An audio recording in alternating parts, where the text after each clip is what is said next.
back to another episode of Classrooms to Closings. I'm Mary Beth Burns, and I'm a local realtor here in the Metro Atlanta area, and I'm here to educate you on all things real estate. Today's episode, I decided to try something a little different. If you follow me on Instagram, and if you don't follow me on Instagram, you should. My Instagram name is mbburns.realtor, and I post some cool stuff on there, so come check it out.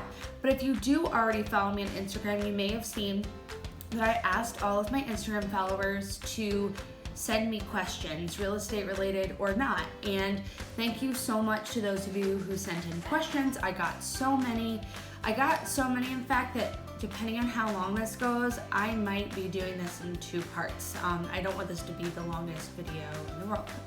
Let's just dive into your questions. I have them all written down in this notebook here.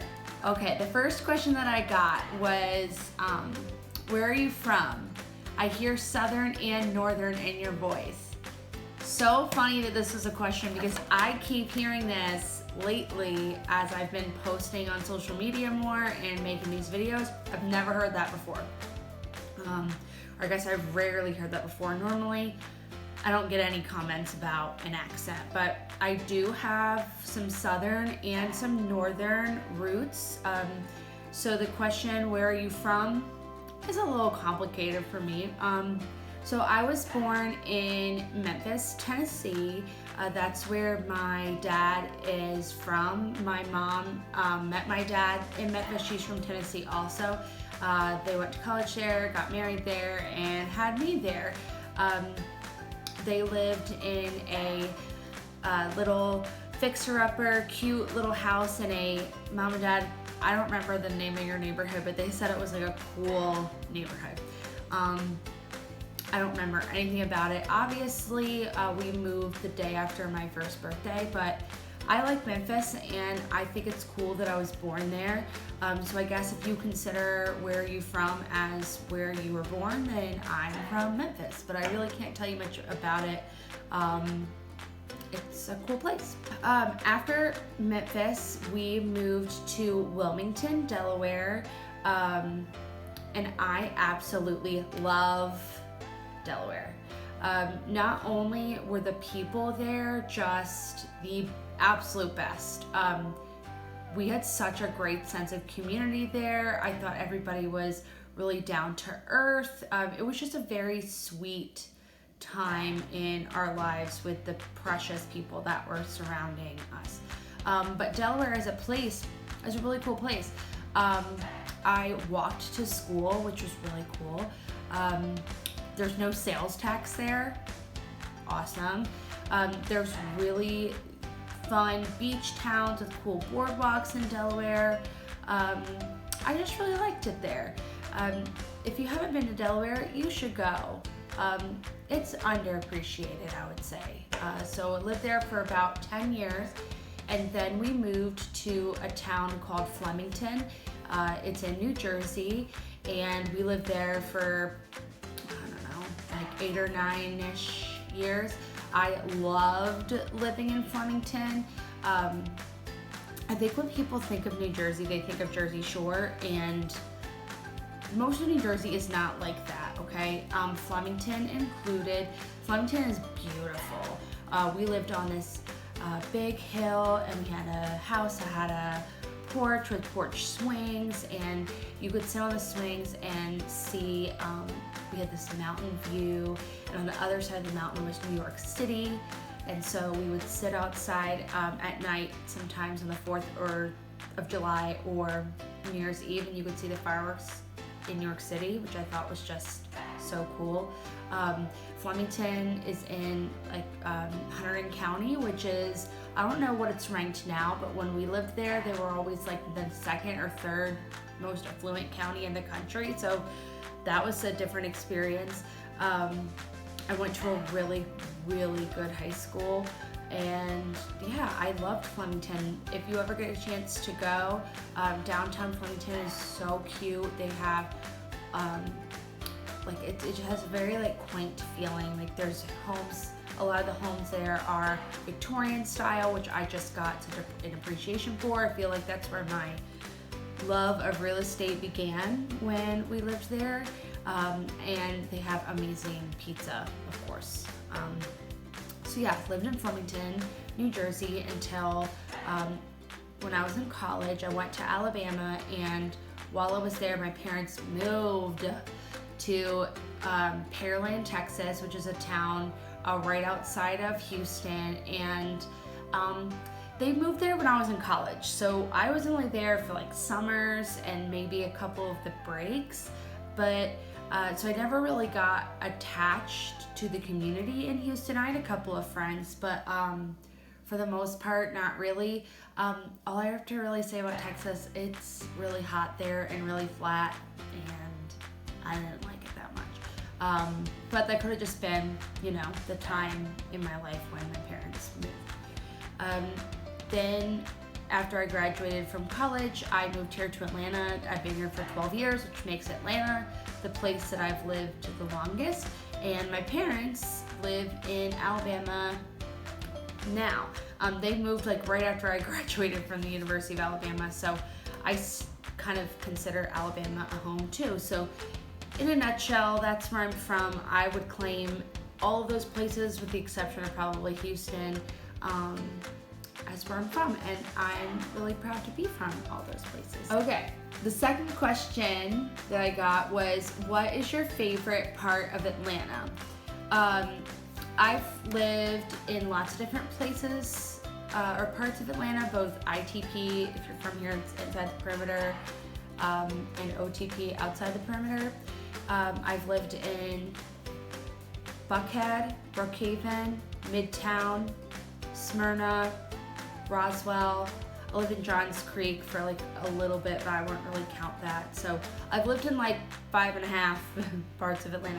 I would probably say my favorite part of Atlanta inside the perimeter would be Midtown. I love living in Midtown.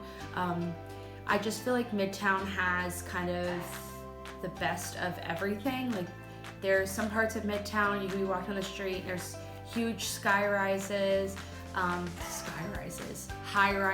you can tell I'm lacking sleep with the baby. And then you would turn the corner and there's like it's like a very quaint little street or corner. I love Piedmont Park. When I lived there, I lived with one of my best friends and we just had the best time. And we lived in a really cool building and I felt really fancy because we had a concierge and a rooftop, and I just thought that I had made it. So I really love Midtown a lot. Outside the perimeter, I love where I live now. Roswell, I think if you're gonna move outside the perimeter, Roswell is, I think, the best choice. Just because we have such a cute little downtown area. It was a good transition for me to go from inside the perimeter, where I felt like I had all this character, to outside the perimeter. I don't feel like I'm in suburbia all the time. So Midtown and Roswell, I would say, would be a tie. Okay, the next question is real estate related. Do you have any tips for first-time home buyers? Yes, I do. I was a first-time home buyer, not too long ago myself.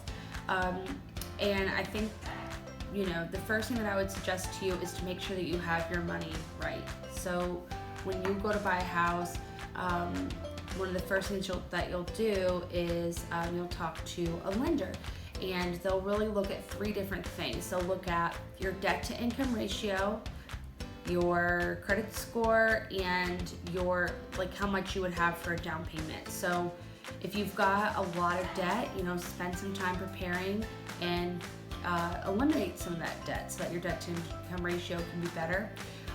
Your credit score, if you're trying to buy a house, don't do anything that's going to impact your credit score in a negative way. Like, don't buy a car right before you're about to buy a house.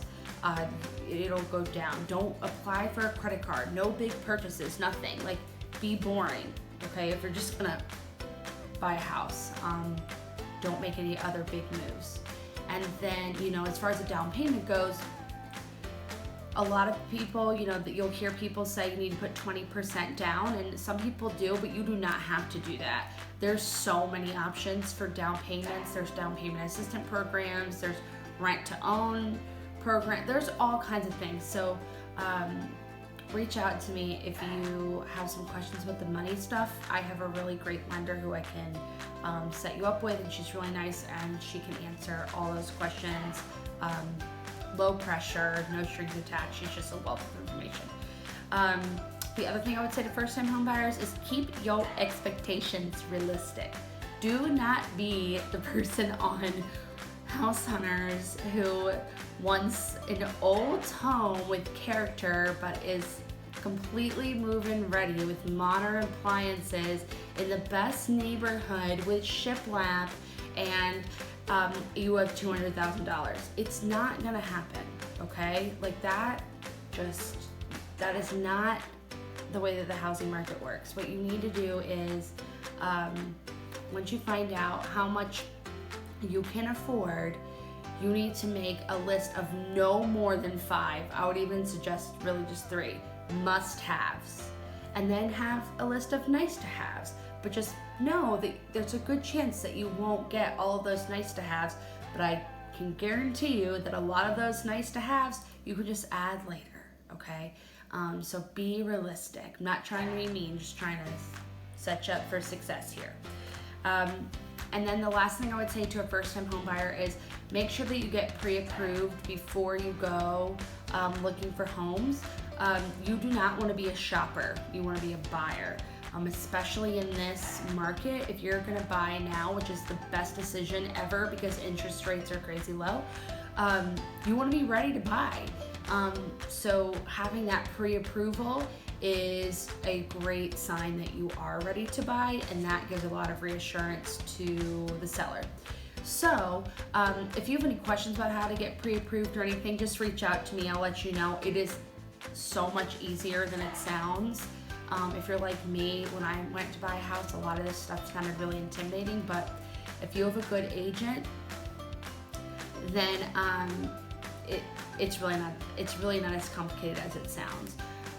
So I'm gonna stop there because I'm about halfway through the questions, and like I said, I don't want this to be like a 30-minute video. So stay tuned for part 2. I'll release that someday later this week. But I hope that you all enjoyed this Q&A video, something a little bit different. If you haven't already, please subscribe to this channel. Leave a comment down below. If you have a question that I didn't answer in this video, I can try to get it into the next Q&A. All right, I hope that you're having a wonderful day, and I will see you again soon. Bye.